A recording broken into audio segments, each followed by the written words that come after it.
안녕하십니까. 탐정방송 임병수 대표입니다. 자, 오늘 미제 사건을 분석을 해볼 건데요. 치과의사 모녀 살인 사건을 분석을 해보겠습니다. 자, 탐정방송이지 않습니까?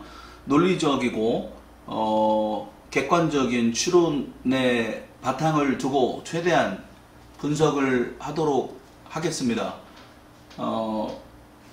그렇지만 주관적인 의견이라는 걸 항상 기억해 두시고 시청을 좀 해주시길 바랍니다. 자, 이 사건을 제가 분석을 하면서요, 시작과 끝의 의미에 대해서 한번 생각을 해봤습니다. 우리가 무언가를 새롭게 정말로 시작한다라는 건 기존의 것들과의 끝을 의미하기도 하지요.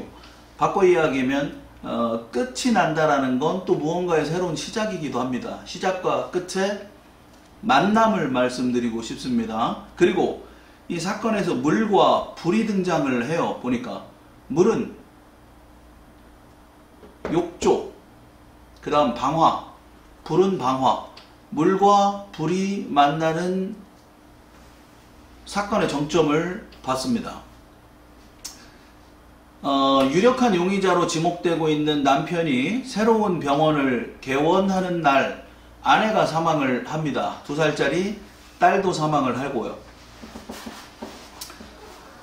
자, 새로운 출발은 옛것과의 이별을 의미하고 시작과 끝은 동일선상에 어찌 보면 붙어있는 게 아닌가. 위험한 독신녀라는 영화를 2번이나 대여해 봤음에도 불구하고 나는 본 적이 없다라고 이야기를 함으로써 유력한 용의자로 보이는 남편이 더욱더 심증적으로 범인으로 추정이 되는, 그 말에 신뢰가 가지 않는 그러한 것들을 보게 됐고요. 아내가 외도를 하던 시기였다라는 거, 그리고 간호사들까지 알 정도면 남편도 알았을 것이다. 뭐 이런 전반적인 분석을 일단은 했습니다. 유력한 용의자로 다시 한번 말씀드리지만 남편으로 추정이 된다라고 언론에도 많이 알려져 있지만, 제가 말씀드리고 싶은 것은 사건은 사건인 것이고 판사와 변호사와 검사는 각각의 논리적인 또 법적인 또 경험적인 부분들을 가지고 자기의 판단에 충실할 뿐입니다. 논리적인 판단이 앞서 선행된다라는 얘기지요. 언론에서 밝혀지는 것을 다 믿을 수는 없습니다, 여러분. 어떤 사건에든 부화내동하고 감정적으로 치우쳐서는 안 된다. 옆에서 누가 뭐라고 하든 나만의 어떤 방식과 논리적인 근거가 있다라면 주장을 확실하게 해나갈 수 있다라는 말씀을 동시에 드리고 싶습니다. 자, 사건 개요를 먼저 한번 볼게요. 자, 이 사건의 이름은요, 치과의사 모녀 살인 사건입니다. 이 피해자가 치과의사였고요. 2살 난 딸도 함께 욕조에서 사망한 상태로 발견이 되는데요. 자, 검찰과 경찰의 초동수사의 실패가 많이 부각되었던 사건이고요.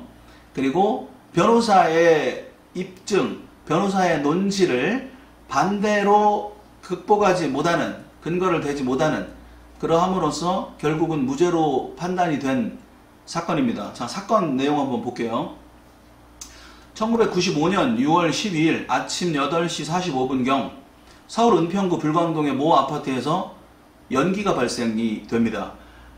이후 아침 9시 10분경에 이 아파트 경비원이 화재가 난 것을 알아채고 119에 신고를 합니다.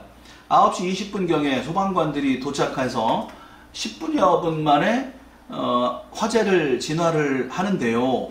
그 화재가 안방의 장롱에서 시작된 것으로 밝혀지고요. 장롱과 일부 옷, 그 다음 커튼과 벽지 일부를 태운 상태로 진화가 됩니다. 불을 모두 끈 후에 소방관들은요, 그 현장에서 사망한 치과의사 최씨, 그리고 당시 31살이고요. 그 다음 딸, 당시 2살, 이 2명이 사망한 채로 욕조에 있는 것을 발견을 합니다. 엎드려 있는 상태였고요. 남편은 외과의사인데요. 이 이모 씨는 개인병원을 개원하는 날이어서 아침 7시에 외출한 상태였던 상황입니다. 자, 불이 난 곳은 안방이었고요. 안방과 인접해 있는 거실 쪽에 있는 화장실 욕조에 두 모녀의 시체가 발견이 됩니다. 자, 이 씨가 남편이 외과 의사임에도 불구하고 사건 이름이 치과의사 모녀 살인 사건인 이유는 이 부인 최모 씨가 치과 의사였기 때문에 이렇게 알려집니다. 그리고 상당히 논란이 됐고 재판을 8년 동안 진행을 함으로써 1심에서는 이 남편 이 씨에게 사형이 선고가 됐지만 2심과 3심까지 올라가면서 최종적으로 무죄로 판결이 된 사건입니다. 자, 사건 현장이 어떻게 됐냐면요. 부인 최 씨와 딸이 물이 담긴 목욕탕 욕조에서 숨져 있는 상태였고요. 이 최 씨는 발견 당시 상의가 벗겨져 있는 상태였습니다. 팬티가 내려가 있는 상태였고요. 목에는 교살, 끈으로 사망을 시켰다라는 거죠. 교살의 흔적이 나타났고 목과 팔 등에는 미세한 찰과상이 발견되었습니다. 딸 역시 이게 치실이라고 알려져 있는데 끈으로 목이 졸린 흔적이 발견됩니다. 둘 다 목으로 졸려서 사망한 상태이고요. 욕조의 물에 잠겨 있는 상태였죠. 타살임이 확실한 것으로 보이지요. 그런데 그 옆에 있던 안방 장롱에서 동시에 또 불이 나요. 그래서 명백한 또 방화 사건도 벌어집니다. 그래서 두 명에 대한 살인, 그 다음 방화, 현조건조물 방화까지 이루어지는 상황입니다. 자, 수사팀은요, 누군가 살인을 저지른 후에 증거인멸을 위해 불을 질렀다라고 일단 결론을 내리고 수사를 시작합니다. 그런데요, 문이 잠겨 있었어요. 현관문이. 현관문이 잠겨 있는 상태였고 외부로부터의 침입 흔적이 없었던 것으로 조사를 발표합니다. 경찰에서요. 집안의 현금과 귀중품 등은 그대로 남아 있었습니다. 강도로 추정이 되는 건 아니지요. 살인이 목적으로 보입니다. 처음부터. 집을 뒤진 흔적도 없습니다. 개인적인 원한으로 인한 살인으로 접근을 합니다. 경찰에서. 하지만 주위에서 피해자들과 개인적인 원한이 있는 사람들을 조사를 해보니 용의선상에서 전부 다 배제가 돼 있는 상태에서 용의자로 떠오른 사람이 딱 2명입니다. 바로 남편 이 씨와 이 아내 피해자 최 씨의 내연남이었던 인테리어 업자 제이 씨입니다. 그런데요, 그 시간에 다른 지역에 있었다라고 알리바이가 확인이 돼요. 남편은 아침 7시에 출근을 해서 새로 개원한 병원으로 출근을 했고, 인테리어 업자도 뭐 나는 어디 몇 시에 다른 곳에 있었다 라고 사실 확인이 되면서 이제 조사가 더 깊이 있게 들어가게 됩니다. 자, 남편은요 7시에 집을 나갈 때까지만 하더라도 아내와 딸은 살아 있었다. 둘의 배웅을 받으면서 병원으로 출근했다. 그 병원은 새로 개원하는 강서구 화곡동에 있는 자신의 병원이었고 도착한 시간은 아침 8시였다고 합니다.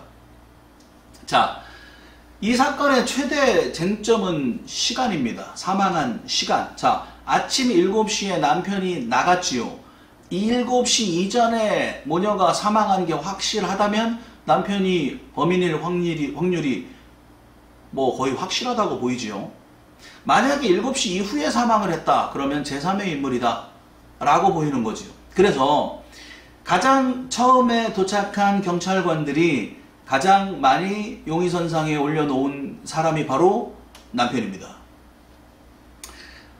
깊이 들어가 볼게요. 시반이라는 걸 제가 이전 영상에서도 많이 말씀을 드리는데 이 우리 몸의 피가 우리 몸의 모세혈관까지 전부 다 돌고 돌다가 이 심정지가 오면 사망에 이르게 되면 이 혈액이 액체 아닙니까? 그러니까 액체의 흐름, 즉 혈류 상태가 멈추지요. 멈춘다라는 건 액체니까 그 다음에는 중력에 의해서 밑으로 좀 내려가죠. 그래서 시체가 누워있는 상태에서 바닥과 지면과 닿아 있는 부분에 피부에 이 협착이 생기는 거예요. 이렇게 딱 쌓이는 거예요, 거기에. 그래서 까맣게 색깔이 바뀝니다. 그게 시반인데요.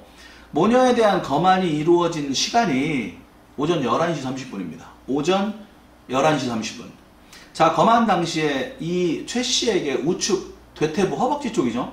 이 퇴퇴부를 중심으로 해서 양측성 시반이 형성되어 있었다라고 발표를 합니다. 경찰에서. 자, 양측성 시반이 형성이 되려면 사후 6에서 8시간 정도가 경과한 이후라고 합니다. 양측성 시반이라는 건 이전 영상에도 제가 말씀을 드렸지만 시체가 누워있을 때 밑으로 피가 좀 쏠려서 아랫부분에 시반이 형성된 상태에서 이렇게 뒤집거나 움직이게 하면 이쪽으로 다시 피가 좀 몰려서 양쪽에 시반이 형성되는 걸 양측성 시반이라고 하는데, 그게 이제 6시간에서 8시간 정도 후, 사후 6에서 8시간 정도 경과 이후에 생긴다라는 겁니다. 바꿔 얘기하면, 자, 이 모녀의 검안의 결과 양측성 시반이 나온 게 확실하다면, 그 나와 있는 시반이 양측성 시반이 맞다면 6에서 8시간을 뒤로 백하니까 오전 새벽 3시 30분에서 5시 30분에 사망이 됐다라는 게 결정이 된다라고요. 자, 무슨 얘기냐면 양측, 이 몸에 형성되어 있는 시반이라는 게 양측성 시반이라는 가정하에 사망시간이 새벽 3시 30분부터 5시 30분이 됩니다. 그럼 남편이 유력한 용의자가 되지요. 양측성 시반이 확실하다면요. 그 다음 지문을 뜨기 위해 이제 손을 펴지요. 이렇게 경찰들이 쫙 피는데 사망한 상태에 쫙 피고 있는 상태보다 자연스럽게 오그리고 있는 상태에서 사망을 하는 경우가 많지요. 그러면 사체가 경직이 되지요. 사망을 하고 나면 사후 경직이 됩니다. 그래서 이 지문을 뜨기 위해 손가락을 펼치니까 이 손가락에 시강, 그러니까 사후 경직 상태를 시강이라고 하는데 이 시강이 이미 진행된 상태였다. 손가락 관절에 이 시강이라는 것이 진행이 되려면 마찬가지로 6시간에서 최대 12시간까지 지나야 하는데, 이러한 어떤 시강의 진행 상태를 기준으로 또 볼 때도 모녀의 사망 추정 시간은 아침 5시 30분, 마지막 시간이 5시 30분, 그 이전으로 백하면 전날 밤 11시 30분부터 그날 아침 5시 30분 사이가 됩니다. 자, 시반의 형성, 양측성 시반이 맞다라는 가정하에 시반의 형성과 시강의 진행 상황을 볼 때는 남편이 범인이 확실해지는 상태로 보입니다. 남편이 범인이라는 증거의 여러 가지 정황 증거 중에 2가지를 말씀을 드렸어요. 세 번째, 자, 이 최 씨의 위를 부검을 해보니까요, 이 밥에, 이 위 속에 소화가 완전히 되지 않은 밥이 350g 정도 있었다라고 합니다. 이 내용물은요, 사건 당일 전날 저녁에 먹었다는 미역국에 미역이 발견됩니다. 그런데 용의자로 보이는 남편 이 씨는요, 아침에 먹었다고 주장한 콩나물국, 아침에 먹었다라는 음식은 콩나물국입니다. 그런데 이 아침에 먹었다라는 콩나물의 흔적은 발견되지 않고 이 전날 저녁에 먹었던 미역국 또는 미역, 그 전날 먹었던 미역과 어느 정도의 소화되지 않은 밥이 발견이 됐다. 이와 같은 잔존물의 상태로 미루어 봐서 저녁을 먹은 뒤 시간이 조금 지났거나 또 아침이 되기 전에 새벽 시간에 살해된 게 맞다. 이게 남편이 범인이라는 증거의 세 번째입니다. 고로 사망 시간이 11시 30분경부터 새벽 4시 사이로 추정을 한다. 전날 11시 반부터 전날 밤 11시 30분부터 사망 당일 새벽 4시 사이로 추정이 됩니다. 그 다음이요. 그럼 제3자가 침입을 한 것은 없을까라고 이야기를 하는데 집 안에 어지럽혀져 있는 게 없다라는 거죠. 그렇기 때문에 뭐 굉장히 혼란스럽게 뭐 그런 흔적도 없고 또 이 짧은 이 집의 구조를 어느 정도 좀 잘 알고 있는 사람이다. 즉 면식범이다 라고 추정을 하는 동시에 그렇기 때문에 제3자의 침입이 불가능하다. 문을 누군가 열어줬다. 아는 사람이니까. 아니면 그 안에서 남편이 범인이다. 이렇게 지금 흘러가고 있는 상황이고요. 살인에 이용된 도구를 경찰이 제대로 찾아내지는 못합니다. 그럼에도 불구하고 범인으로 추정되는 사람의 지문이나 머리카락 등도 발견된 게 없어요. 즉 증거 수집을 하지 못합니다. 정황상 남편이 맞다. 시반과 시강 그리고 부검 결과 뱃속에 있는 음식물, 소화 상태, 제3자가 들어오기에는 문이 다 잠겨져 있다. 뭐 이러한 이유들을 통해서 직접적으로 범인의 어떤 것으로 추정되는 그러한 증거는 발견하지 못한 채 이러한 시간적인 정황, 장소적인 정황, 이런 정황을 보고 남편이 범인이다 라고 수사를 강도 높게 진행을 합니다. 거짓말 탐지기도 하는데요. 이 남편 이 씨의 반응은 전체적으로 거짓말 탐지기의 양성 반응으로 나옵니다.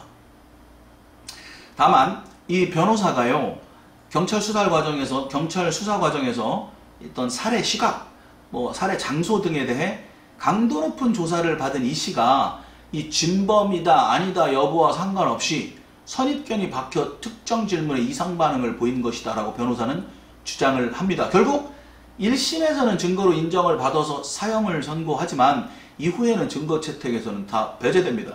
거짓말 탐지기의 결과가요.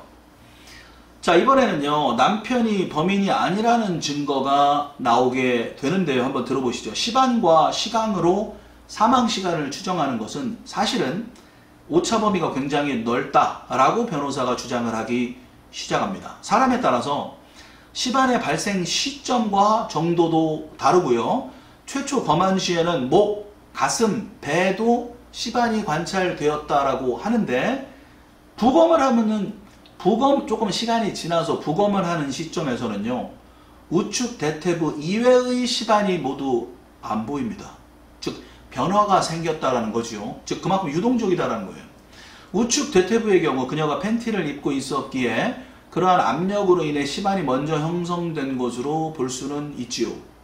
다른 시반이 모두 소멸한 것으로 볼 때는요. 시반이 형성된 지 얼마 지나지 않았음을 또한 알 수 있다라는 거예요. 바꿔 얘기하면 아주 가까운 시간 안에 사망이 됐을 거라는 증거가 될 수도 있다라고요. 이러한 가정으로 본다라면 이 최초 경찰에서 얘기했던 수사기관에서 얘기했던 시반의 결과를 가지고 추정된 시간보다 지금 변호사가 이야기한 이런 변화를 통해서 만들어낸 기준으로 볼 때는 이 피고가 집을 나간 이후인 7시 40분경까지 사망 추정시간이 늘어날 수밖에 없습니다.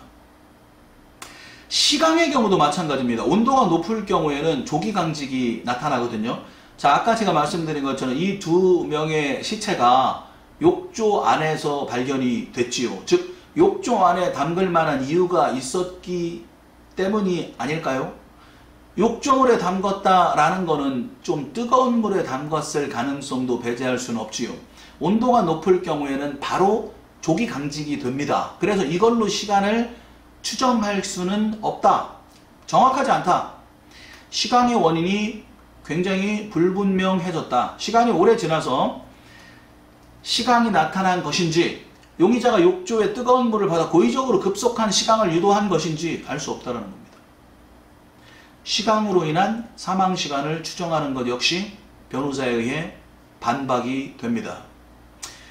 욕조물의 온도를 경찰이 현장에서 체크를 하지 않은 실수를 범했기 때문에 검찰 측에서는 반박을 하지를 못합니다. 법정에서요, 당시 수사했던 경찰이 이 손등에다가 온도별로 물방울 한 방울씩 떨어뜨리면서 이 온도가 맞습니까? 119 소방관한테 이런 식의 증언을 하는 등 우왕좌왕하는 모습을 보였다라고 해요. 또 하나, 사체가 사망한 지 어느 정도 됐는지를 보기 위해서 우리가 가장 많이 알고 있는 게 직장의 온도를 재는 방법이 있지요. 항문 속에다가 온도를 재는 거, 항문 속 직장 내 온도를 재는 방법이 있는데 그것도 하질 않아요. 자, 더 이상 반박을 하지 못하고 있는 상태가 됩니다, 지금. 자, 화재 발생 시간이 가장 중요한데요. 보세요. 화재 신고 시간이 9시 10분입니다. 남편이 출근해서 나간 시간은 아침 7시입니다. 화재가 나서 신고가 된 시간이 아침 9시 10분입니다. 남편 출근 이후 2시간 10분 이후입니다. 그렇다면 남편이 죽이고 나서 불을 지르고 나갔다라는 가정하에 볼 때는 불을 지르고 약 2시간 이상 있을 때 신고가 들어갔다라는 결론이 돼버리는데요. 변호사가 반박을 합니다. 몇 시에 불씨가 옮겨 붙어서 화재가 났는지 어느 정도 불을 질러놓고 2시간 이상 걸렸다라는 게 검찰 측의 주장인데요. MBC PD수첩 제작진을 같이 동반해서 1,800만원짜리 아파트 모형으로 만든 화재 실험 세트를 준비합니다. 그리고 만약에 장롱에 불이 났다라는 가정을 실제로 불을 붙이고 그 시간을 잽니다. 그런데요, 약 3분에서 길게는 한 5, 6분 후에 외부에서 연기를 인지할 수 있을 정도로 불이 번집니다. 이 주장에 따르면요, 8시 30분 전후에 누군가 방화한 것이 맞다 라는 결론이 납니다. 여러분, 7시에 출근한 남편은 용의선상에서 제외가 될 확률이 높아진다고요. 화재의 발생 시간에 따르면요. 자, 사망한 최 씨가요, 아침 식사를 할 때 이 씨는 이 씨와 달리 미역국을 먹었을 가능성도 있다라고 봅니다. 자, 그 전날 먹은 거는 미역국인데 나는 오늘 아침에 콩나물국을 먹었다라고 용의자 이 씨가 이야기를 했지만, 그렇다면 왜 어제 먹은 미역국이 뱃속에서 나오냐라고 했을 때 이 여성도 의사잖아요. 치과 의사. 둘 다 맞벌이를 한단 말이에요. 지금 남편이 출근하고 이 아내도 출근 준비를 하고 있었을 것으로 상황이 좀 그려지지 않습니까? 미역국이 나왔긴 하지만 남편 출근 후에 어제 먹다 남은 미역국을 먹었을 가능성을 배제할 수는 없습니다. 싱크대에 미역국 먹다 남은 그런 게 없다라는 증거를 대지는 않았거든요. 또 하나는 아침을 잘 챙겨 먹지 않았다라고 해요. 고로 어제 먹다 잠들었던 음식물이 남았을 가능성도 배제할 수는 없지요. 그리고 밥 대신에 아침 대용으로 한약을 먹는데 그게 전자레인지 안에 그날 있었다라고 합니다. 고로 뱃속에서 발견된 미역국의 어떤 음식물만으로는 밤에 살해를 당했다라고 특정할 수는 없는 일이지요. 자, 그 다음 증거입니다. 컨택트 렌즈입니다. 자, 이 피해자 최 씨는요, 사망 당시에 컨택트 렌즈를 낀 상태였거든요. 이 최 씨의 어머니 증언에 따르면 보통 컨택트 렌즈는 자기 전에 빼지요. 그리고 자고 일어나서 아침에 일어나서 낍니다. 그런데 아침에 일어나서 바로 낄 수도 있지만 밥을 먹고 출근하기 직전에 낄 수도 있고 어느 정도 하여튼 기상한 후에 좀 시간이 좀 흐른 후에 낀다라는 얘기가 되거든요. 그렇다면 밤 너무 늦은 시간이라든지 자기 바로 잠에 든 이후 그 전날 밤 11시부터 잠에 깨기 전까지 사망에 이르지는 않은 확률이 높아지지 않을까라는 생각이 들지 않습니까? 최 씨가 렌즈를 낀 상태에서 죽었다라는 것은 사망한 시점이 일어난 이후지요. 자기 전 그녀가 사망을 했다라면 몸에 더 많은 시반이 형성되었을 것이지요. 고로 일어난 이후에 사망을 했다라는 겁니다. 남편 이 씨가 출근하고 난 이후 자신도 출근 준비를 하는 도중에 사망을 한 것으로 보입니다. 직접적인 증거는 지금 현재 없어요, 여러분. 법정에서 증거로 채택될 수 있는 건 없다라는 얘기입니다. 직접적인 증거는. 자, 최 씨에게는 내연남이 있었습니다. 이 최 씨는요, 이 사망한 때가 1995년인데, 그로부터 6년 전, 1989년에 이 남편 이 씨와 결혼을 했습니다. 결혼한 이후에 3년 후에 1992년에 알게 된 인테리어 업자 제이 씨와 이 사건 직전까지 불륜 관계입니다. 자신의 병원 진료 안에서까지 제이 씨와 성관계를 가졌고요. 차후 이 최 씨의 병원에서 근무하였던 간호사들도 이러한 동일한 진술을 합니다. 수색 과정에서 발견된 이 최 씨의 일기장에서는 이런 내용도 나와요. 남편 이 씨와 잠자리를 하면서도 내연남 제이 씨가 생각났다. 이러한 내용이 적혀 있습니다. 이 씨가 이 사실을 알았다라면 살해의 동기가 충분할 것으로는 보입니다. 하지만요, 이 씨가 최 씨의 외도를 전혀 자기는 몰랐다, 눈치채지 못했다라고 주장을 합니다. 진짜로 눈치를 못했을 수도 있지만 눈치를 챘지만 내가 살해 동기에 부각이 될까봐 눈치채지 못했다라고 치밀하게 진술을 했을 가능성도 배제할 순 없지요. 남편이요, 이 내연남인 J씨를 최초로 본 사건은 사건 발생 한 달 전이라고 합니다. 실제로 본 거는. 그때도 그냥 아내의 병문안을 온 사람들 중 한 명이다 라고 생각했다라고 법정에서 진술을 해요, 남편이. 자, 최씨와도요, 사망한 아내 최씨와도 사이도 나쁘지 않았어요. 그 한약을 먹던 어떤 이유도 둘째 아이를 갖기 위해서 먹던 것이었어요 라고 주장을 합니다. 그런데요, 수사팀은요, 이 외도와 이러한 부분들의 포커스를 맞추기 시작합니다. 자, 아내 최씨가 외도를 저지른 것뿐 아니라 남편의 장모의 집안과 사이가 안 좋았다라고 수사팀이 주장을 해요. 장모는요, 이 씨를 구박하고, 하지만 이 씨는 성격이 내성적이었기 때문에 그 화를 좀 억눌렀다. 그런데 그 억누르다 못해 이것이 결국 아내의 외도와 결합되면서 살인으로 표출됐다라고 주장을 합니다. 그럼 이 남편 이 씨는 어떻게 주장하겠습니까? 전혀 그렇지 않다라고 반박합니다.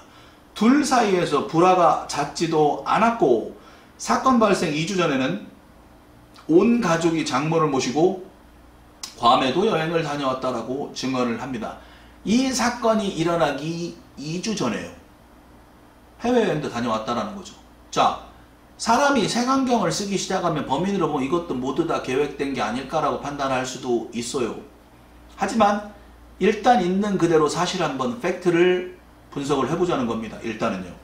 자, 다만 평상시 사이가 안 좋던 상태에서 같이 여행을 갔다가 오히려 갈등이 더 커져서 파국으로 치닫는 경우도 없지는 않지요.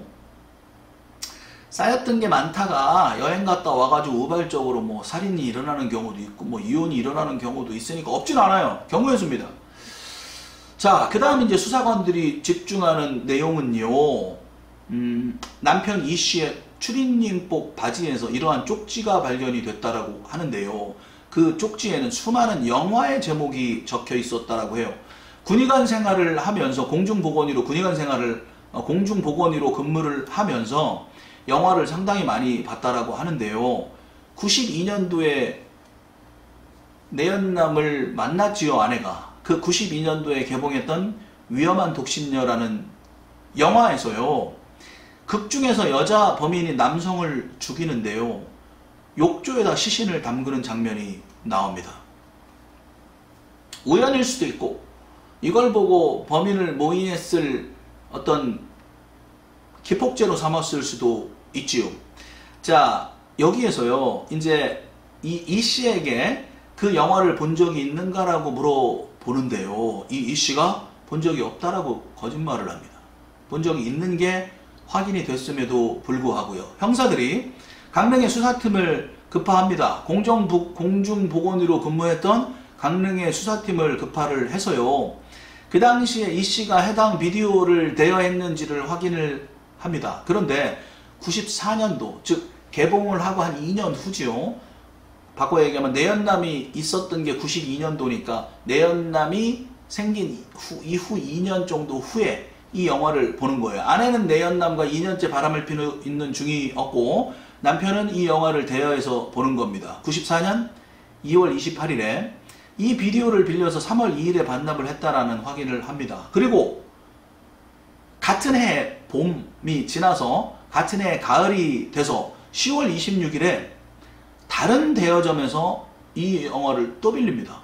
그리고 한참 동안 보고 연체료를 물면서까지 늦게 반납한 사실까지 확인을 합니다. 경찰들이. 그리고 물어보지만 나는 이 영화에 대해서 모른다라고 주장을 합니다. 트레이닝복 바지에서 쪽지가 발견됐다라는 사실만 딱 보면 이 사람은 좀 허술해 보이지 않을까요? 계획을 하려면 제대로 해야 되는데 이렇게 치밀하게 범죄를 계획을 했음에도 불구하고 트레이닝복에 자신의 관람했던 영화 목록이 나온다. 욕조에 극중 여자 범인이 남성을 욕조에 담궈서 사망케 하는 그러한 내용이 들어가 있는 비디오를 봤음에도 불구하고 보지 않았다라고 거짓말을 치는 게 이해할 수가 없지요. 그렇기 때문에 의심을 살 수밖에 없습니다. 그리고 말의 어떤 신뢰나 이런 부분들이 좀 떨어지는 계기를 제공한 게 되는 것이지요. 이 남편 이 씨가요. 그런데요, 이 영화만 적혀 있었던 것은 아닙니다. 사고를 좀 확대시키면 수많은 영화 제목이 쪽지에서 발견이 됐고요. 트레이닝복, 추리닝 바지에 들어가 있었어요. 만약에 이러한 영화를 보고 치밀하게 계획을 준비를 했다라는 것이 대부분의 지금 여론인데, 그게 맞다라면 이렇게 치밀하게 준비를 했음에도 불구하고 그러한 쪽지를 추리닝 바지에다가 갖고 있었다라는 부분은 치밀한 계획이 맞다라면은 그 와중에 약간의 허술한 부분을 보인 거다라고 판단이 듭니다. 과연 치밀한 계획을 세운 게 맞을까라는 가능성도 완전히 배제할 수는 없어요. 자, 범인이다 아니다 라는 증거를 지금 몇 가지를 말씀을 드렸고요. 1996년 2월에 1심에서 사형 판결을 받았습니다. 그런데요, 1996년 2월, 1996년 9월, 7개월 후에 2심에서는 직접적인 증거가 없다, 증거가 불충분하다, 그러한 이유로 무죄 판결을 받아요. 1998년 11월 13일 날 대법원 상고심에서는요, 유죄의 취지로 파기환송을 합니다. 유죄는 맞는데 유죄에 대한 증거를 더 가지고 와라 라고 파기환송을 시킵니다. 대법원에서 판단을 최종적으로 하지 않고요. 그리고 나서 3년이 흐릅니다. 총 8년 정도의 시간이 걸린 거예요, 재판만. 2001년 2월 고등법원은요, 파기환송심에서 무죄를 선언합니다. 2003년 2월 또 2년이 흘렀죠. 2003년 2월 대법원의 재상고심에서는요, 최종적으로 무죄를 선고합니다. 그 판결문을 한번 읽어드리겠습니다. 피고인의 범행 동기를 쉽게 인정할 수는 없다. 범행 동기를 쉽게 인정할 수 없다. 사망시각 또는 사망시간대의 추정에 관한 검찰 제출의 사체 현상에 관한 각 증거에 유죄의 증거 가치를 부여하기에는 부족하다. 아까 제가 말씀드린 대로 시반, 시강 이런 부분들이요. 그 다음 내용물, 음식물. 자, 이 사건 화재가 피고인의 출근 이후에 발생하였다고 보이는 점, 이게 강력하죠. 피고인의 진술에 일관성이 없거나 거짓으로 보이는 일부 내용은 유죄의 증거로까지 인정하기에는 부족하다 정도. 그리고 오히려 사망인의 컨택트 렌즈, 그 다음 한약봉지 관련 내용 등 피고인에게 유리하게 보이는 정황도 상당 부분 있다. 그러한 점을 엿볼 수 있는 점 등을 비추어 위 유죄의 각 정황만으로는 피고인이 범인이라고 단정하기에 의문점이 많을 뿐만 아니라 제3자의 범행 가능성도 완전히 배제할 수는 없다 할 것이므로, 결국 여러가지 유죄의 간접 사실 내지 정황을 인정할 수 있는 간접 증거들의 존재에도 불구하고 그 종합적 증명력이 위 공소사실을 진정한 것으로 합리적인 의심을 할 여지가 없이 인정할 정도에 이르렀다고는 볼 수 없다. 자, 제3의 범행 가능성을 완전히 배제할 수 없다라는 걸 대법원 판사가 8년 후에 이야기를 합니다. 자, 경찰은요, 제가 말씀드렸지만 경찰과 검찰에서는요, 이미 용의자를 포커스를 남편에게 맞추고 거기에 맞는 증거들을 제시를 했습니다. 제3의 범행 가능성에 대한 폭넓은 수사는 배제됐습니다. 8년 동안도 마찬가지였고요. 경찰은요, 사건의 초기 정보 수집 과정에서부터 많은 허점을 보입니다. 발견 당시 사체와 욕조, 물의 온도를 재는 것도 하지 않았고요. 사망 시점을 추정할 수 있는 결정적 증거를 찾지를 못해요. 또 사건 초기에 가까운 사람이 살해했다라고 단정을 짓습니다. 청주 물테크 살인사건이 생각이 나지요. 수사 범위를 가까운 인물로 한정을 하여 중요할 수도 있는 다른 증거를 수집하는 걸 소홀히 합니다. 예를 들어서요, 검찰은 최 씨를 살해한 범행 도구로 아파트 베란다의 커튼끈을 잘라낸 것을 지적을 하고요. 2살 난 딸을 살해한 도구는 어떤 줄 또는 종류 미상에 가는 줄이라고 기재를 합니다.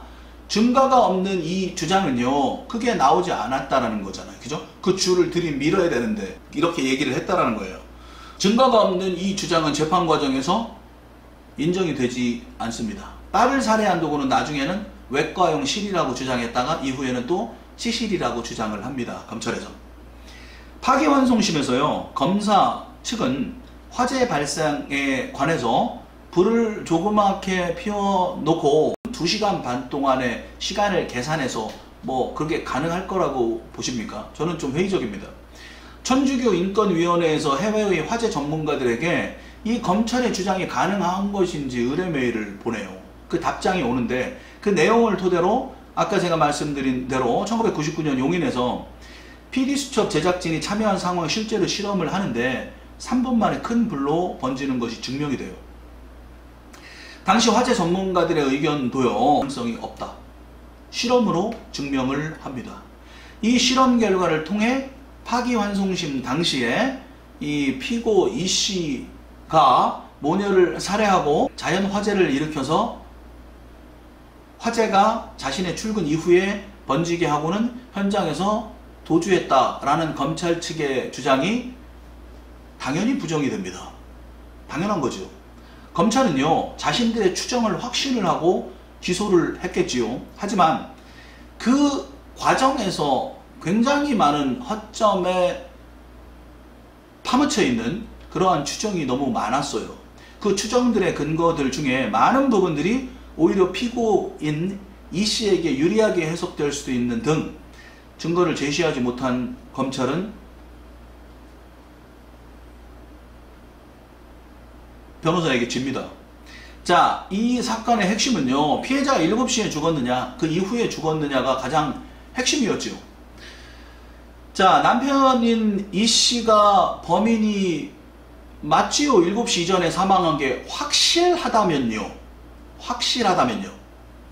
검사, 변호인 측 모두 이 사망 시각 입증에 최선을 다해서 노력할 수밖에 없습니다. 검사 측은요, 국내 법의학자, 서울대 의대 이정빈 교수, 고려대 의대 황적준 교수, 국립과학수사연구소 권일훈 박사에게 사건을 의뢰를 하는데요. 이 3명의 법의학자 모두 다 7시 이전에 죽었다라고 주장을 합니다. 이 주장에 의해서 1심에서 사형 판결을 받아냅니다. 그런데요, 변호사 측에서 스위스 법의학자인 토마스 크롬페처라는 사람을 증언대에 세웁니다. 피해자가 오전 7시 이후에 죽었을 수 있다라고 주장을 합니다. 1심 사형, 항소심 무죄, 대법원에서는 유죄 취지로 파기환송을 하고 다시 항소심에서 다시 무죄를 합니다. 8년 동안 끌어온 재판은요, 결국 대법원에서 결국 무죄로 확정이 되고 끝납니다. 한국의 법의학자가 외국의 법의학자에게 패배한 상황이 되지요. 이 사건에서요, 최종 무죄 선고를 받은 이 씨는요, 이후에 의료봉사활동을 시작을 합니다. 이 사건에서 천주교 인권위원회를 만나게 되지요. 그리고 그 국내의 대표 의문사 중 하나인 김훈 중위 사건에서 미군이 작성한 공식 의료 차트의 해독 작업에 실제로 이 씨가 참여를 합니다. 물론 이런 사건을 계기로 본인이 어려운 억울한 과정을 겪었기 때문에 진실을 밝히는데 노력하겠다, 참여하겠다, 뭐 이렇게 활동을 했다라고도 볼 수가 있을 수 있지요. 자, 무죄라는 판결 자체는 논란의 여지가 현재는 없어 보입니다. 왜? 증거가 없기 때문입니다. 물적인 증거를 찾아내는데 검찰과 경찰은 실패했습니다. 이게 확실한 정황 증거들이 모인다라면 그러한 전체적인 판을 짜서 실제로 유죄 증거로 삼기도 하지만 지금 이 사건 같은 경우에는 굉장한 어떤 변호인의 반박에도 불구하고 그걸 다시 한번 반대급부를 해줄 수가 있는 포인트가 전혀 없어요, 지금. 그래서 무죄가 결정이 됩니다. 그렇게 판결이 돼요. 자, 비디오를 본 것에 대해서 안 봤다라고 거짓말을 친다라는 거는 이 사람의 신빙성을 굉장히 떨어뜨리는 역할을 하기는 합니다. 이 남편 용의자 이씨의. 이씨는요, 외과 의사였지요. 외과 의사는 말 그대로 근육, 뼈, 사람의 어떤 골격 이런 부분들에 대해서 굉장히 전문가겠지요. 우발적인 범행이 아니고 계획범죄일 가능성이 높아 보입니다. 외과 의사가 사람을 죽여서 욕조에 시신을 담그는 영화를 무려 2번이나 빌려봤습니다. 그리고 연구를 한 것으로 보여요. 얼마든지 완전 범죄 계획을 세울 수는 있어 보입니다. 자, 보세요. 경찰관들, 검사, 경찰과 검찰이 이 전문가인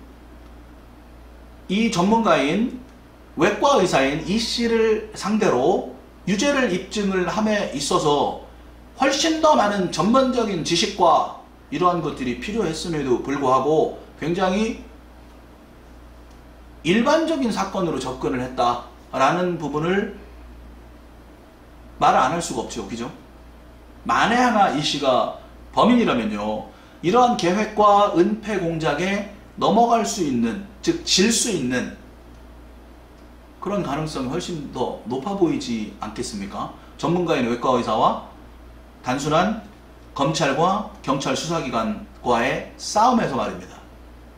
자, 왜 하필 욕조에서 죽였을까요? 일반적으로요, 일반 강도나 살인자나 이런 사람들이 사람을 죽이면 죽이고 나서 바로 도주를 하지요. 그런데 굳이 욕조에다가 시신을 담궈 놔야 할 이유가 있을까? 심지어는 2살밖에 안 된 딸을 또 욕조에 같이 물에 담가 죽입니다. 시체의 사망시간 추정에 혼선을 주려고 시도했다라고 보이는 게 맞습니다. 범인이 누구든 간에. 범인에게는요, 이 사망시간이 정확히 밝혀져서는 안 될 이유가 있었을 수밖에 없는 것이지요. 남편이 범인일 수도 있지요.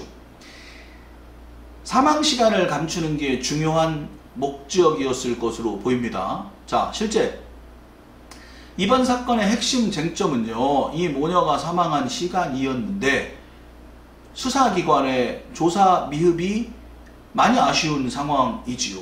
그래서 말 그대로 증거 불충분이 무죄 판결의 주요한 원인입니다. 욕조물의 온도, 그 다음 사체의 시체의 직장 온도를 재지 않은 것들, 기록하지 않은 것들, 이런 것들을 통해서 그런 사망시간 추정의 입증이 불확실해졌다라는 거. 수사기관이 주장하고 있는 이 씨가 아내와 장모와 사이가 그리 좋지 않았다라고 지적을 하고 내성적이기 때문에 그걸 억눌렀다가 살인으로 표출됐다라고 주장을 하지만, 이것도 사실은 이 사람이 범인인 거에 대한 어떤 귀납적인 일반적인 어떤 주장에 대한 증거를 대는 거에 그런 과정일 뿐이지, 이 사람이 100%, 99% 확실히 심증적으로 범인일지라도 혹시라도 0.001%의 제3의 범행이라는 그러한 가능성을 배제시켰다라고 보는 겁니다, 저는. 자, 아내가 잠깐 외도를 한 게 아니라 살해를 당하는 때까지 수년간 아내의 병원에서 간호사들이 눈치챌 정도까지 내연관계를 지속해 왔음에도 불구하고 남편이 전혀 몰랐다라고 이야기를 하는 것은 실제로 몰랐을까라는 의문을 품게 만드는 것이고요. 부부라기보다는 사실 거의 표면적인 부부, 동거인에 가까운 그러한 사이가 아니었나라는 생각이 들 수밖에 없지요. 아내의 일기장에 남편의 잠자리, 이러한 이야기들이 거론되면서 남편과 잠자리 할 때 내연남이 떠오른다, 이러한 것들을 쓰고, 이러한 내용들을 전체적으로 볼 때는 살인의 동기 자체는 충분하다고 볼 수 있습니다. 그러면 이걸 계획으로 옮기는 과정에서 그러한 위험한 독신녀와 같은 영화를 보면서 치밀하게 준비를 했을 수 있다. 공중보건의 생활을 하면서 그러한 계획을 꼼꼼하게 했을 가능성도 있습니다. 실제로. 또한 남편이 유력한 용의자이기 때문에 그 안에서 근거를 찾다 보니까 구조를 잘 아는 사람이네, 출근 시간에 이루어진 사건이네, 누군가 아는 사람이니까 문을 열어줬겠지, 이러한 일들에 대한 증명으로 진행이 된 것인데 어쨌든 결정적인 증거는 나오지가 않았습니다. 그런데요, 만약에 남편이 범인이 아닐 가능성도 있습니다. 범행의 형태로 볼 때는요, 일반적인 강도나 이런 거는 강도나 이런 일반적인 사람으로는 보이지 않습니다. 남편이 외과 의사이고 계획적으로 죽였다라는 것이 앞뒤는 마저 보이기는 하지만요, 만에 하나 그 과정과 이 결과와 남편 외과 의사와 불륜과 이러한 퍼즐을 깨트리고 이러한 프레임을 좀 깨고 확대시켜 본다면, 죽어있는 사망한 상태, 이 사망의 과정만 놓고 본다라면은요, 외과 의사가 전문적으로 사람을 죽이는 사람은 아니거든요. 혹시 남편이 아닐 가능성도 배제할 수는 없다라는 거죠. 아주 짧은 시간 안에 들어와서 두 모녀를 깔끔하게 살해하고 바람처럼 나갔습니다. 이 또한 굉장히 프로페셔널한 어떤 살인자의 형태를 띠는 걸 애써 배제할 수가 없을 것 같아요. 지울 수가 없습니다, 제 생각에는. 자, 이런 교사 살인의 경우에는요, 혹시 배우자의 외도를 의심하거나 보험금을 노려 저지르는 경우가 많은데도 불구하고 이 피해자의 사망으로 특히 금전적인 이득을 취하는 사람은 없어요. 그러니까 원한에 의한 살인인 거는 확실히 맞지요. 원한에 의한 살인치고는 시체 형태가 하지만 너무 온전하고 어떤 격렬한 감정 발산의 형태가 보이지 않습니다. 반면에 격렬한 감정 발산은 우발적인 범행일 때 많이 보이는 패턴인데요, 너무너무 분노해서 욱해서 상대를 마구 공격하고 사망에 이르게 하는 경우가 원한에 의한 살인인 경우인데 그게 보이지 않는다라는 거죠. 그런데요, 계획범죄는 다르지요. 계획범죄는 당연히 매우 이성적이고 치밀하게 준비하고 최대한 증거를 안 남기고 상대를 제거하는 게 목적이기 때문에 감정은 이미 저기다 갖다 놓고 들어왔다라는 것이 됩니다. 이미 감정의 형태, 감정의 발산을 억제하는 것마저도 계획을 했을 것이니까요. 냉정하게 딱 살인만 하고 돌아간 겁니다. 꼬리를 자르고 증거를 은폐하면서요. 구체적으로 말씀을 드려보겠습니다. 제3자의 범행이 가능하다라는 추리를 하고 싶습니다. 저는요. 남편의 출근 시간은요, 아침 7시였습니다. 최대 1시간 30분의 시간적인 여유가 있었습니다. 화재 신고가 나기 직전에는요. 만약에 남편이 7시에 출근한 후에 사람들에게 눈에 띄게 만들고 알리바이를 만들어 온 후에 다시 돌아와서 8시나 8시 반쯤 다시 돌아와서 불을 지르고 갔을 가능성이 아니라면요, 병원에 있었던 게 확실하다면요, 또는 내가 7시에 들어왔다가 나갔다가 다시 8시에 들어갈 때는 다른 비상계단을 통해서 들어갈 수 있는 루트가 있는 게 맞다라면은요, 남편이 이 현장에 다시 와서 사망을 하게 만들고 그 이후에 1시간에서 1시간 반 정도 후에 다시 와서 방화를 하고 다시 가는 게 확인이 됐다라면 말이죠. 그런데 그렇게 보이지는 않거든요. 남편은 8시에 병원에 있어 도착해서 있었습니다. 그렇다면 남편이 출근하고 7시부터 화재가 일어난 8시 40분, 8시 반, 그 사이 1시간 30분의 시간 동안 제3의 인물이 들어가서 범행을 한 건 아닐까요? 라는 생각이 듭니다. 집안의 구조를 정확하게 알고 있는 면식범이다, 고로 남편이 범인인 게 맞다라는 필요 조건으로 접근을 한다면 정확하죠, 남편이 범인인 게. 하지만 깨지지 않습니까, 지금? 자, 다시 한번 역으로 확대를 시켜보자고요. 집안의 구조를 정확하게 꼭 알고 있는 사람이어야 할까요? 아파트의 구조는 사실은 굉장히 다양하지는 않습니다, 여러분. 중요한 거는요, 문을 열어줄 수 있는 사람이라는 게 키포인트인 것 같습니다. 문을 열어주는 사람, 그리고 내부 구조를 잘 아는 사람, 이 두 가지에 해당되는 사람은 용의자인 남편에 대한 근거가 된다라는 접근 말고 이 상황만 놓고 보자라는 거죠. 문을 열어줬습니다. 그리고 1시간 반 안에 욕조에서 그리고 안방에서 사건을 벌였는데요. 우리가 어떤 새로운 집에 들어갔을 때 저기가 욕조다, 저기가 안방이다 라는 걸 찾는데 시간이 얼마나 걸릴 것으로 생각이 드십니까? 제 생각에는요, 집안의 구조를 완전히 파악하는데 10분 이내면 족합니다.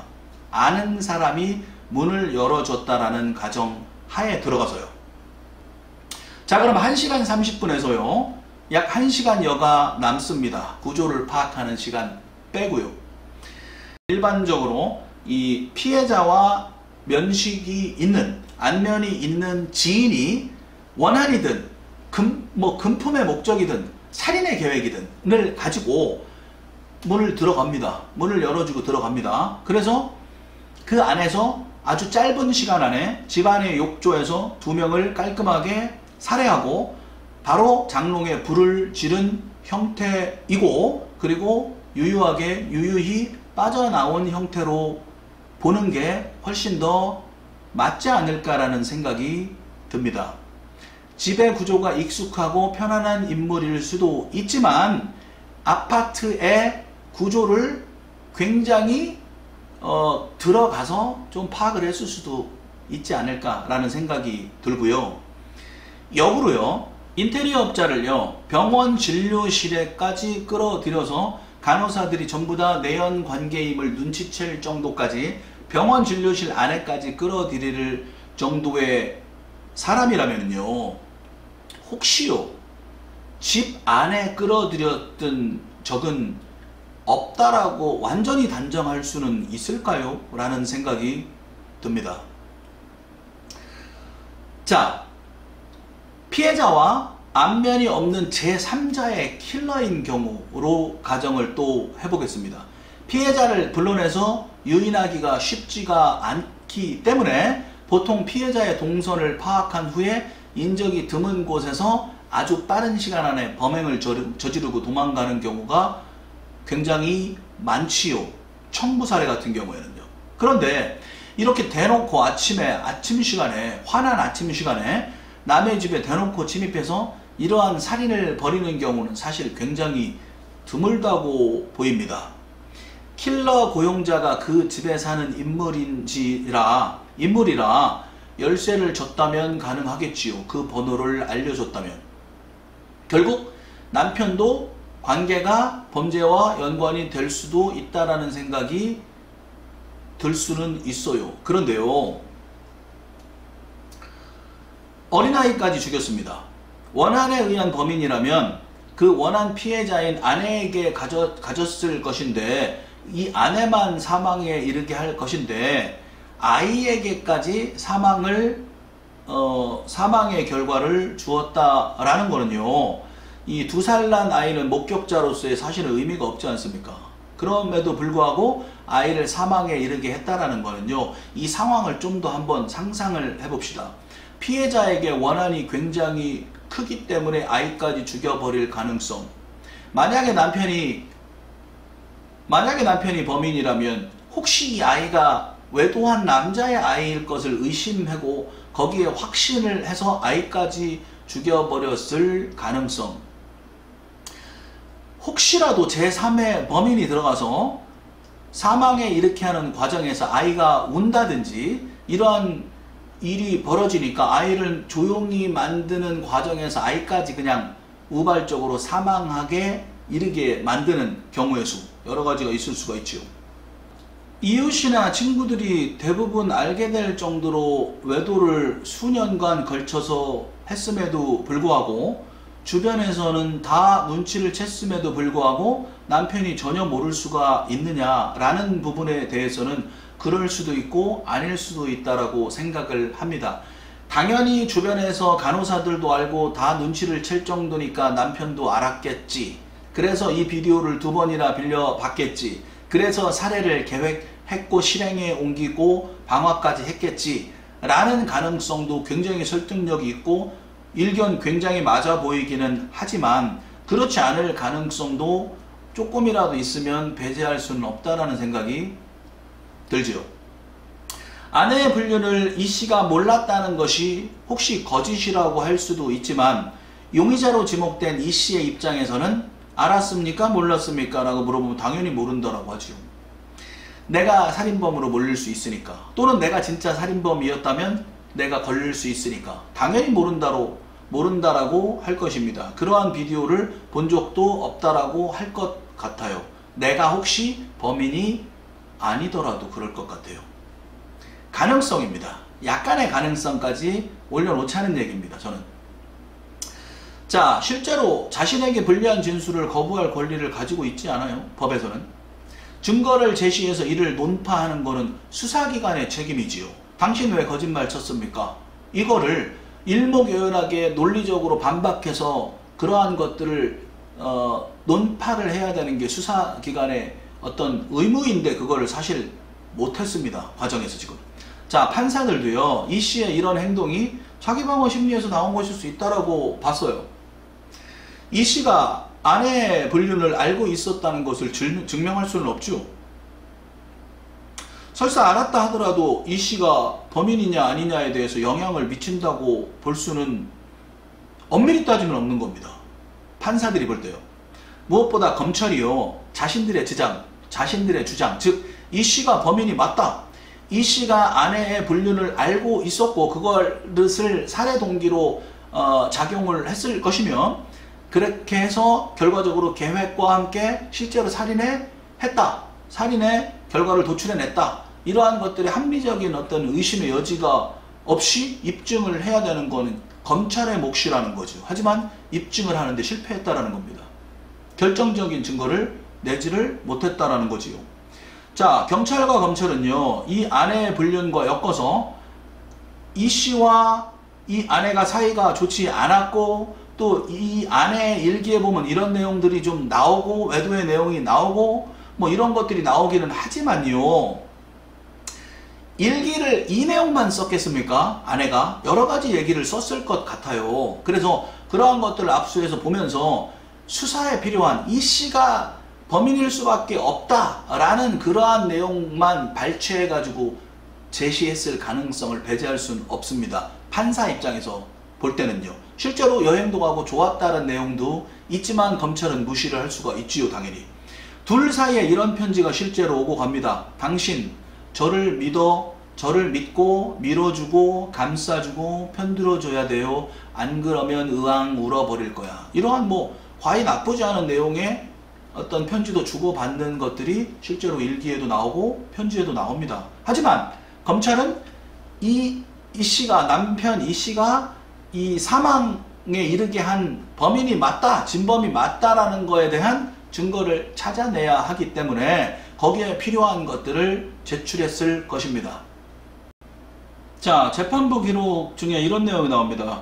방화의 점은 제3의 범인이 범행 도구 등 무언가를 없애기 위하여 또는 화재로 인한 혼란을 틈타 도주하기 위하여 불을 놓았을 수 있다고 볼 수 있으며, 오히려 피고인이 범인이라면 그냥 출근할 경우 10시경이 되어서야 비로소 해당 병원 그 아내의 치과 간호사들에 의하여 범행이 알려질 수 있을 것임에도 자신에게 불리하도록 일부러 방화를 하여 범행이 일찍 발견되게 할 이유는 없는 것으로 보이고, 제3의 범인이 오히려 피고인이 범인이라면, 만약 이 씨 남편이 범인이라면 그냥 출근을 하는 경우에 그러면 아내의 병원 이런 데서 연락이 오겠죠. 그럼 범행이 알려질 수 있는 것이지요. 더 늦게 알려질 수 있다라고요.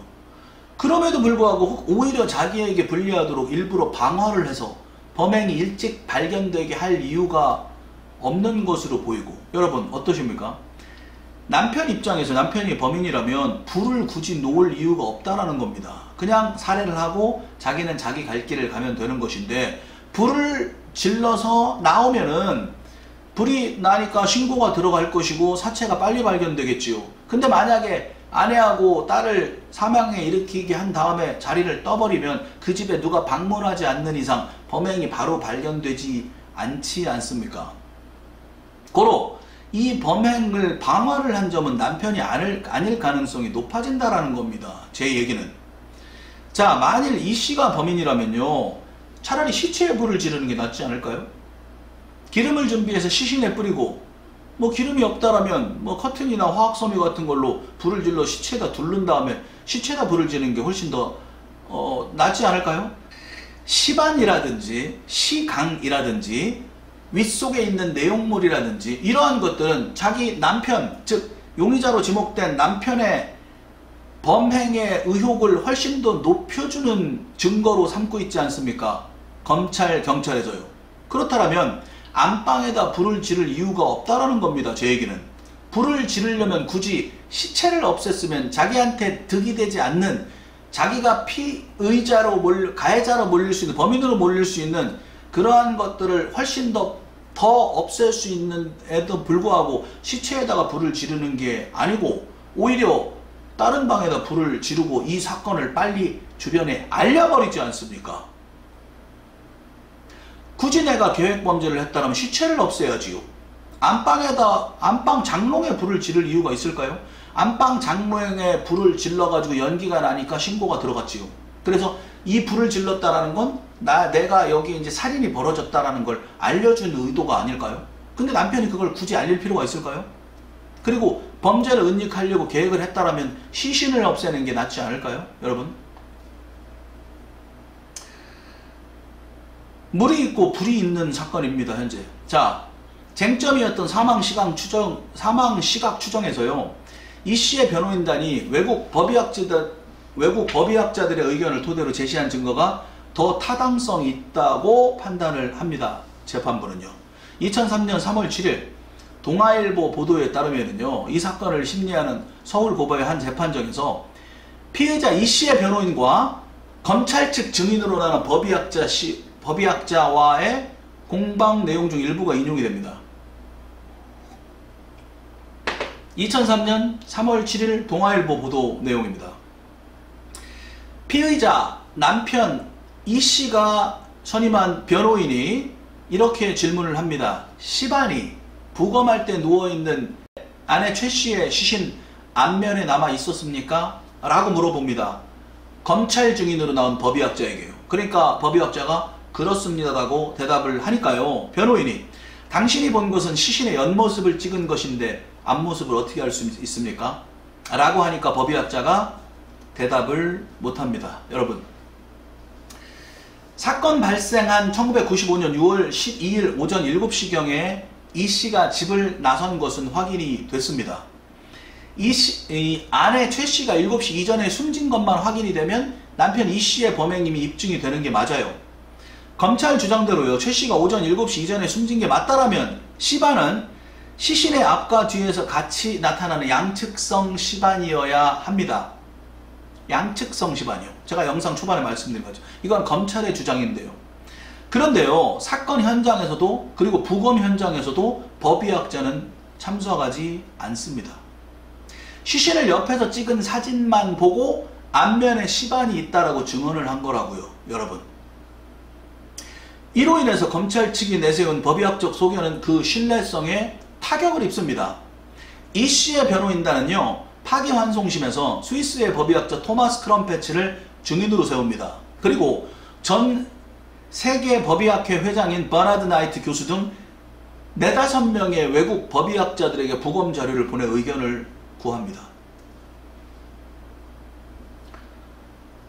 7시 이전에 죽었냐고 묻는다면 답은 그렇지 않다입니다. 라고 토머스 크럼페치가 대답합니다. 7시 이전에 죽지 않았다라고 확언합니다. 국내 법의학자들이 제시한 시반, 시강, 윗속 내용물 상태를 통한 사망시간 추정은 불확실한 방법이 되고, 최 씨가 오전 7시 이전에 사망했다는 소견은 과학적인 지식과 법의학적 경험에 맞지 않는다고 덧붙입니다. 이 사건을 담당한 변호사가 김영태 변호사라는 사람인데요, 당시 검찰 측 증인으로 나온 국내 법의학자들 중 95년 출간된 사망시간 추정과 관련된 최신 외국 서적을 아는 사람이 한 명도 없었다 라고 말을 합니다. 물론 당시의 수사 관행을 탓하고 싶은 것은 그게 목적이었을 수도 있지요. 당시의 수사 관행을 탓하고 싶은 게 목적이었을 수도 있지요. 이 변호사의 말에 의하면요. 하지만 국내 법의학자들로서는 상당히 좀 억울한 면이 있는 상황이었다. 국내 법의학자들은 현장에 가지 않았기 때문에 1990년대 형사소송법 222조를 이렇게 규정하고 있었습니다. 변사자 또는 변사가 의심되는 사체가 있을 때에는 관할지검 검사가 검시한다. 형사소송법 222조입니다. 1990년대. 변사자와 또는 변사가 의심되는 사체가 있을 때는 관할지검의 검사가 검시합니다. 즉 일반 사건 현장에는 수사관이 갑니다. 사건이 살인 등 강력사건이면 감식반이 가지요. 사체 검안은 공의가 맡습니다. 하지만 공의는요, 대부분 법의학 공부를 하지 않은 의사입니다. 그냥 결국 현장에 널려있는 정보들, 현장에 출동한 수사관들에 의해 취합이 됩니다. 거기에서 보내지는 것들을 법의학자들이 보고 판단을 한다라는 이야기입니다. 수사관들에 의해 한번 걸러질 가능성이 높다라는 거예요.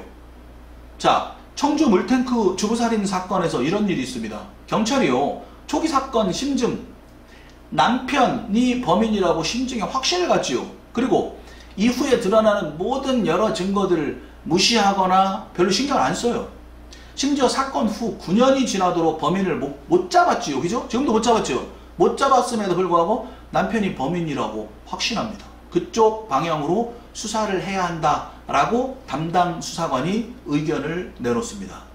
그렇지만요, 해당 항목에서 보듯이요, 지금 여기에서 보시듯이요, 그 내용에서 여러분들 아시겠지만 남편은 교통사고 후유증으로 혼자 힘으로는 거동도 못하는 1급 지체장애인이에요.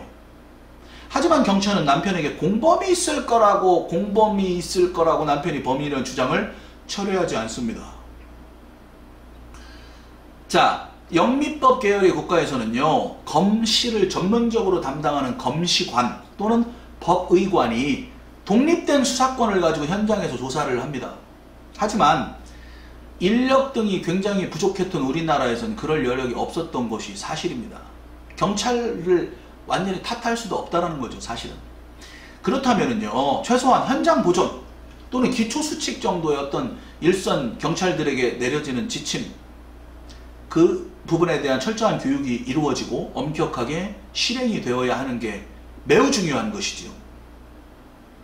전문 인력이 부족한 상황도 가장 중요한 원인이 되는 동시에 말입니다. 자, 2000년대 초기만 해도요, 전국의 법의학적 검사와 판단 능력을 갖춘 사람이 30명 안팎밖에 안 됐다라고 해요. 국립과학수사연구소 법의학과를 제외하면은 전국 41개 의과대학들 중에서요, 법의학 교실과 교수진이 있는 의대는 5곳 뿐이었다라고 합니다. 이 씨의 무죄가 확정이 되니까요, 몇몇 전문가들은 당연한 결과였다는 듯 현실을 개탄했다라고 해요. 자, 2000년대 초반 당시 기준으로 매년 25만여 명이 사망을 하고 이 중 변사자가 15,000명에 이르는 한국의 현실에서 법의학자는요, 150에서 약 300명의 법의학자가 필요하다라는 주장이 되고 있어 오고 있는 중입니다. 저는요, 개인적인 의견입니다. 제3의 범인이 있다고 봅니다. 원한에 의한 살인으로 보이고요. 남편이 출근한 잠깐 사이에 들어왔어요. 그리고 이 씨와 딸을 죽였습니다. 그리고 사라졌죠. 범인은요, 내부 구조나 집 내부 구조나 아내 상황도 어느 정도 알고 있는 사람입니다. 남편 이 씨가 언제 출근하는지도 알고 있습니다. 용의자는요, 피해자의 지인밖에 없어요. 용의자는 제한적입니다. 용의자는 많지 않다라는 겁니다. 치과 의사 여성이 굉장히 많은 모임을 가졌겠습니까? 그렇게 올라온 사람이 격렬한 감정 발산의 형태를 보이지는 않고 치밀한 계획과 실천이 이루어졌지요. 원한이 있지만 깔끔하게 살인만 저지르고 그 옆방에 장롱에 불을 지르고 유유히 사라졌습니다. 이 씨의 출근 이후 A라는 범인에 의해 사건이 벌어졌다고 가정을 해봅시다. 이 씨의 출근 시간은 오전 7시입니다. 불이 났다고 신고가 들어온 시간은 오전 9시 10분경입니다.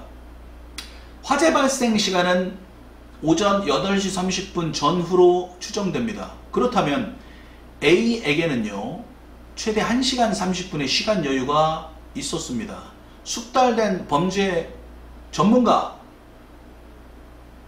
주도 면밀한 계획을 한 사람이라면 조심조심 집안에 침입을 했기 때문에 혼란스럽게 돌아다니는 흔적이 남지 않을 가능성이 있습니다. 어느 정도의 혼란은 정리를 하고 나갔겠지요. 그러기에도 충분한 시간입니다. 집안의 구조를 파악하는데 시간이 오래 걸리지 않습니다. 집안의 구조를 파악하고 나서도 약 1시간 정도의 시간이 있어요. 둘을 죽이고 현장을 정리하고도 남고도 남을 시간입니다, 여러분. 아주 짧은 시간에 둘을 죽이고 바람처럼 사라진 겁니다.